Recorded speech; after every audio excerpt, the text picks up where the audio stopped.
The ways we can be tracked through technology advance constantly. It's hard for you to know all the places where the information is being generated about you.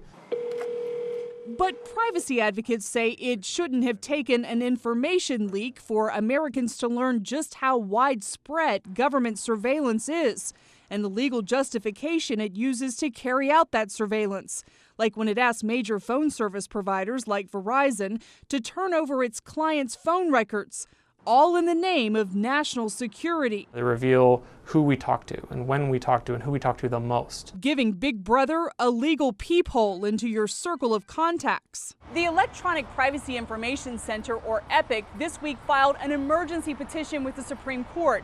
The group is asking justices to dissolve an order by the Foreign Intelligence Surveillance Court, which allows the NSA to collect the records of millions of phone calls made every day by Americans right here in the U.S. And they're collecting this information, as you said, about people who, may have done nothing wrong or not be implicated in a national security investigation at all. Here's the issue.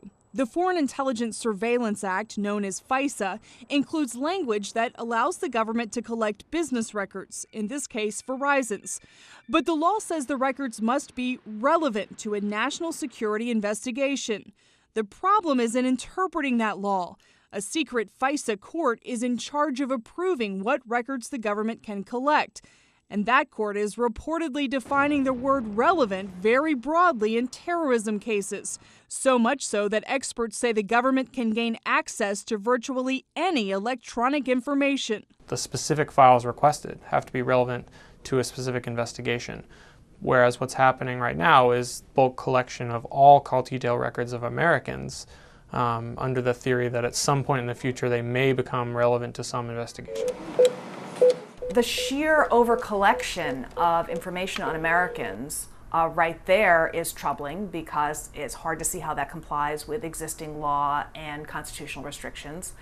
And then once the government has that information in its databases, there are very few limits, not enough limits, on how the government can use that information for subsequent purposes. So that raises a whole lot of potential for abuse. Potential abuse that some fear will eventually lead to a state of constant surveillance. It's a critical question of scope, because if the interpretation of relevance under this law is going to be some interpretation that we've never seen before in a criminal court or civil court, then the public has a right to know. The NSA collects information in the name of national security, but Franklin says security and privacy don't have to be in conflict. In fact, if we make sure to have appropriate standards and require the government to establish an appropriate predicate, a connection to terrorism when they're collecting information, that is actually going to make their programs more efficient. They're going to be going after the real bad guys, and it's also going to protect privacy by limiting the intrusion on the rights of innocent Americans. For now, the government, the courts, and Americans have to figure out how much surveillance is acceptable and necessary